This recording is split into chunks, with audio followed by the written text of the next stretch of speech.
Well, hello folks, thank you for joining me for this week's video. As promised last week, I'll be processing a photograph that I took on the Isle of Harris.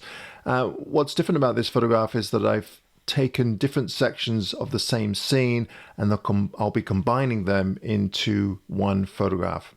So grab yourself a cup of tea or something a little bit stronger, and I hope you can follow along in this video. All right, let's go. All right, these are the images that we're going to be working with today. Now, this is out of a series of about, I'm guessing about 30 images that I took over the session, different wave combinations. But each of these has an element in it that I really quite like. So I'd like to combine them into one photograph. Now, some of you are probably wondering, well, why would you do that?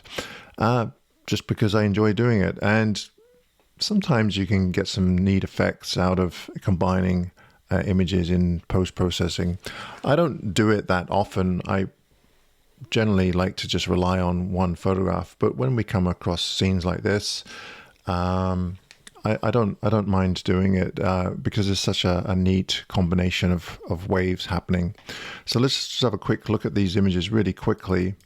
Now we're going to have to put these in some kind of order in layers in Photoshop before we start processing. Otherwise it gets a bit confusing of why we put those images in there, because there is quite a few images here. Okay, so this photograph here, I quite like the foreground here, but I also like the wave action through the center here. Not so much in the back here. This image here, again, I quite like the waves through the center here, but I do like this bit over here. And then this image here, I really like the foreground right here. So we'll probably paint that in. And then this here, if I want to add a bit more detail into the rocks, I can do that with this one. And then lastly, I really enjoy the foreground in this one as well. So we're going to be combining all of those. And then there's this one here, which is a slightly different composition, but I think it'll probably still work. We should be able to sandwich that in. I like the spray at the background here and the water on the rocks back here. And actually, I quite like this section here. So maybe we'll use this one as our base exposure and then place all the other ones on top of that. So let's just grab all of these. I should mention before I do this, I have done some adjustments on these, very basic, just color temperature. I've upped the whites just a little bit. The blacks I've adjusted, but just really basic controls.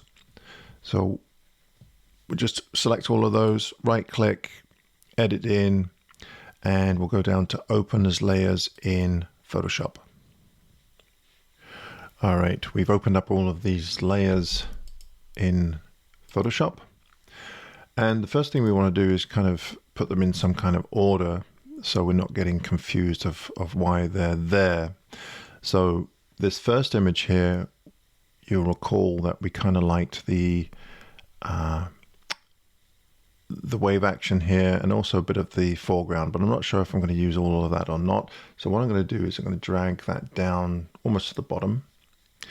This image here, I quite liked the top section here. And this one here, I liked the foreground as well. So let's start off with the foreground. And then there's another foreground one here. So that's the second foreground, first foreground, second foreground. And then there was one that I really liked with the midground. Let's see here. I think it might have been, yeah, it was this bottom one here. So let's put that, actually we're going to leave that as our base layer. This one we liked because of the top waterfall here. This one I quite like the rocks. I'm not sure if I'll use this one or not. And then this one I liked because of the foreground and that water there. Okay, so let's rename these. So this one is we'll just go with foreground, or just right. And then this one is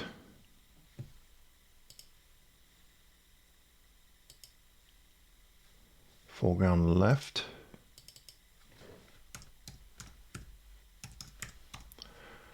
Okay. And then this one was the mid, or the waterfall, top, middle, we'll call that mid waterfall. We should be able to remember that one.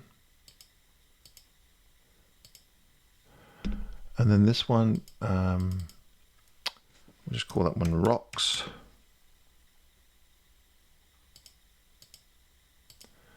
And then this one was foreground and waterfall. So we'll just call that one foreground. Foreground. And lastly, we don't really need to write this, but we'll just put base. All right, there we go.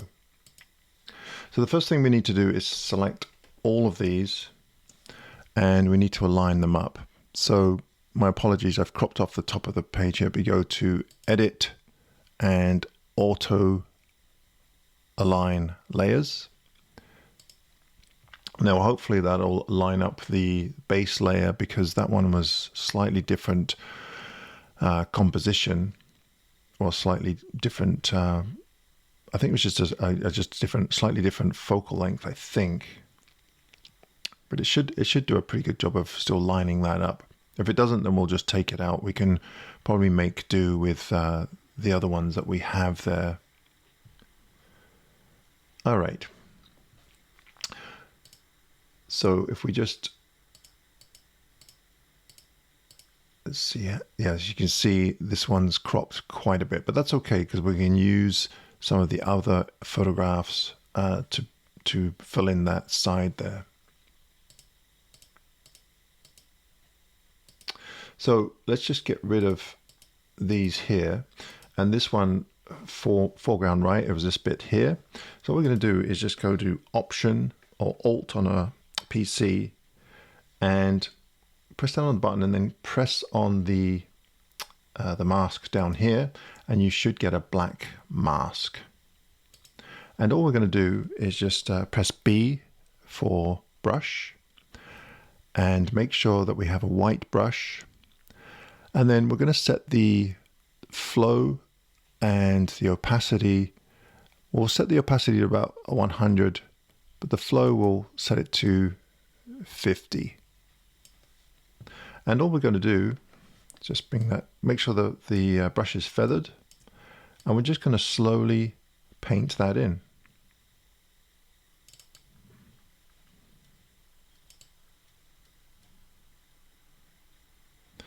And if you want the effect to be a little bit less in this section, then we can just bring down the flow just a little bit more.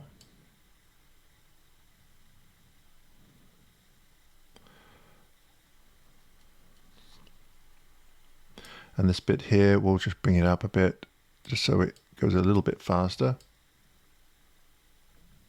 like so. And actually, this is a good example, because you can kind of see, because it doesn't have anything in the bottom here, you can see what we're actually doing here. All right. So we've done that one. Now the next one, the next layer was for this foreground rock here. I like the water splashing on the rock there. So again, we're just going to make sure we've selected that layer. Go down to the masking box here, press Option or Alt, and we have a black mask again. And we can click this top one if we want to see what we're doing. And again, we're just going to start painting this rock in here. So we're going to use a slightly smaller brush here, and the flow is at 50. Let's keep it at 50. And we're just going to slowly brush this in here.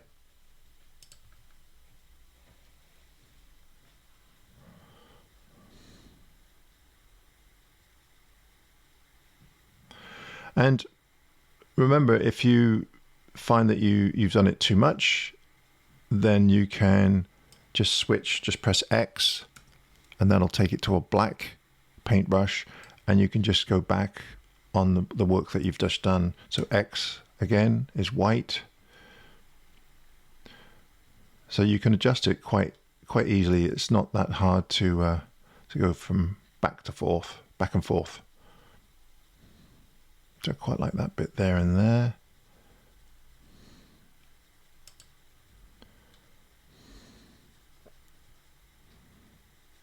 All right, there we go.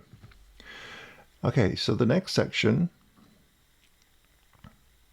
is, let's see here. This was the mid waterfall, so that's this section up here. So again, make sure we're on that layer. Press Option Alt. Grab a mask, black mask. And now we're just going to paint in that section up there.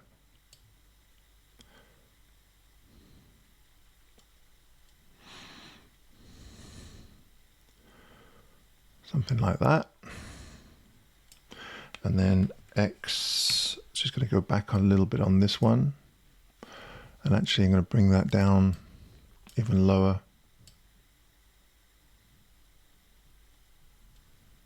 Something like that. There we go. And then let's see, the next section is, okay, that was the rocks.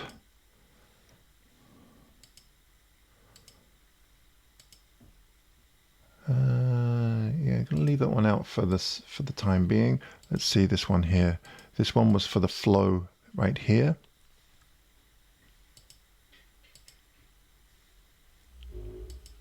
And of course, if you want to see, you can always click these off to get the whole layer, because there might be some bits in there that you like that you want to paint in. If you click on the mask and then push Option and then click on it, you can see what's happening with the mask. If you click on Shift, it'll get rid of the mask, so you can see the whole frame. And I think what I'm going to do with this one is I'm going to paint it in all the way up to here. So let's bring a higher flow here. Juice the brush, and we're just going to paint this all in here.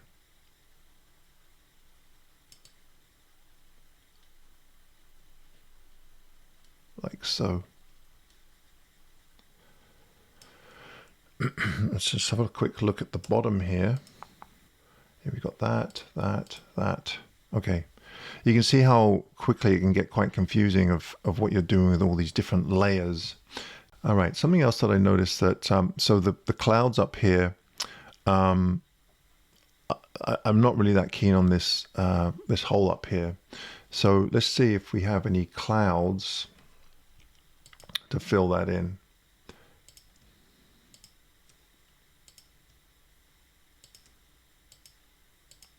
Not there. Oh, there's one there. So we could fill in the clouds with that one. Okay. All right. So we'll just click on that mask up there, and we'll bring this up to around 40. Let's see what we can do with this. Oh, white brush. We can always adjust this afterwards.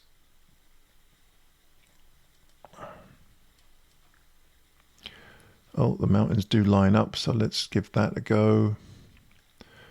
Let's just paint this whole one in, and we can adjust it afterwards. See, that starts to look a little bit odd on that side. So what we can do is, let's have a look here. This one looks pretty good in here, so let's use that one. So click on mid waterfall.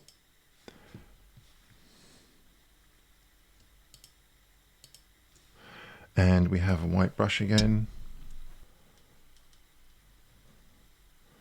We're going to paint that section in from that one.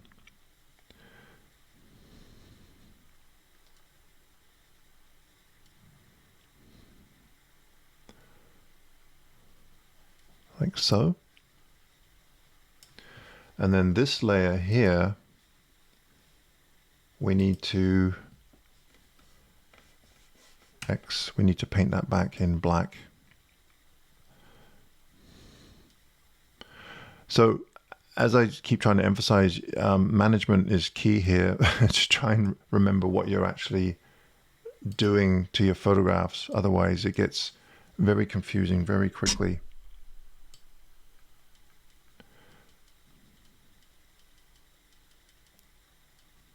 There we go.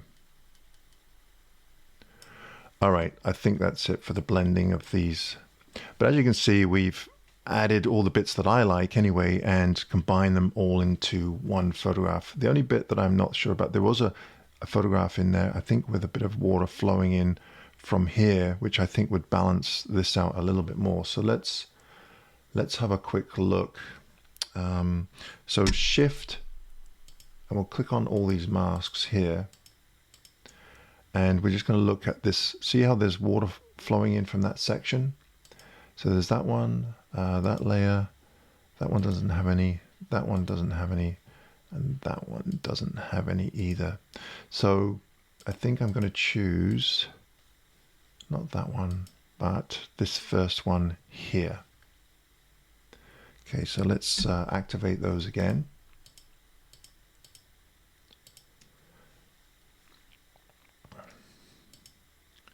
Yes, so we're going to pick this mask here.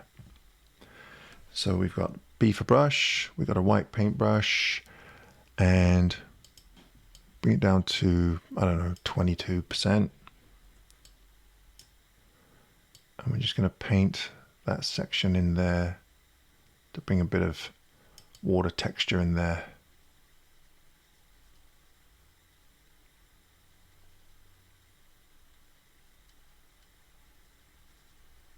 There we go. Great.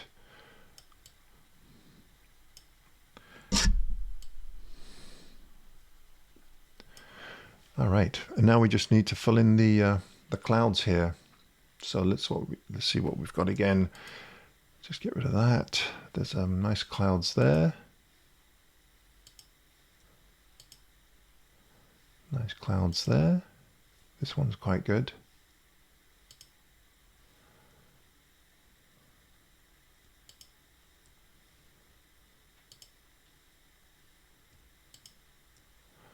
Okay, so I think it was was it the second one? Yes. Okay, so we'll go with the second one there.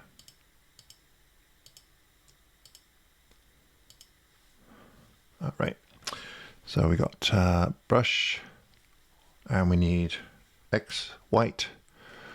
We'll bring up the flow, I don't know, 50%, and we'll just paint that in, see what happens here. Looks a little bit darker, doesn't it?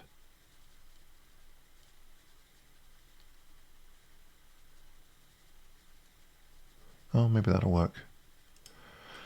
Just bring the paintbrush down a bit. That's the only thing with doing this, is that the clouds might not line up, so you'll have to go back and forth a little bit just to kind of play around with that. But actually, that's not too bad. All right, I think that'll do for now. Just to it's just to give you a really good idea of how you go about this process. As you can see, as I've mentioned, it gets a little bit complicated the more layers you have. So if you can try and keep it as simple as possible by just having maybe 2 or 3 layers, that really helps. Obviously, I have 6 layers here, so that just makes it a bit more tricky to keep track of. So what I'm going to do now is I'm going to flatten this image once I'm satisfied with what I've done, and then I'm going to finish the processing so we can go over that next. Okay, I flattened the image, and the first thing I want to do is just add a little bit of contrast and brighten the scene up just a little bit, maybe even warm it up somewhat. So the first thing I'm going to do is just go over to the adjustments here, and let's grab a curves layer here, and I'd like to just add some contrast, and that'll bring a bit more emphasis to these beautiful streaks in the foreground here. So what we can do is just grab the little hand here. We click on the darkest parts. Let's see here. Maybe this part here. Okay, that'll probably do. So I want to leave the blacks as they are because they're dark enough. Basically, all I'm trying to do is just add contrast, but brighten it up at the same time. So as you can see, that already looks pretty good. Let's just zoom out here and have a look. That might actually be a little bit too much. Just bring the whites down ever so slightly. Something like that. And we're just going to warm it up ever so slightly. So just going to go to the blue channel here and just drag it down ever so slightly. It's looking a little bit green. So we'll go to the red and just bring the red up ever so slightly. Let's have a look at that. So we've warmed it up a little bit and added a little bit of contrast.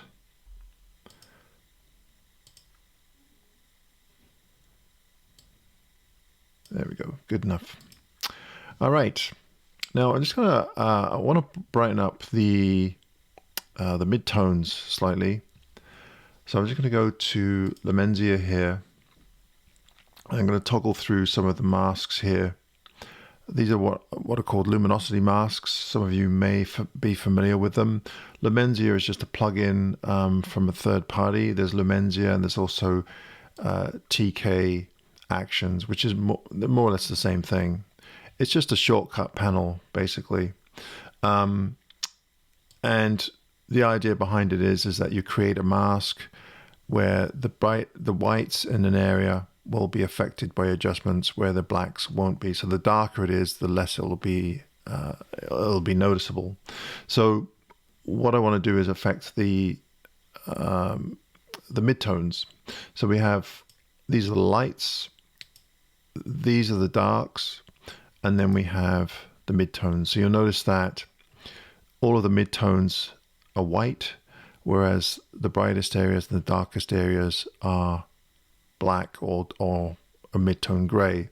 So if I add, say, let's go with a curves layer here, so automatically add a mask, midtone mask, to a curves layer. So here you can see there's the mask, and it's attached to a curves layer, and you can see that when we look at this, it's just affecting the midtones, not the highlights or the shadows. So I just want to brighten them up ever so slightly. So you can see that by doing that, it's just brightening up the midtones. But again, just want to do it ever so slightly. Something like that. There we go. So I've brightened it up and I've warmed it up a little bit. This is looking a bit too bright.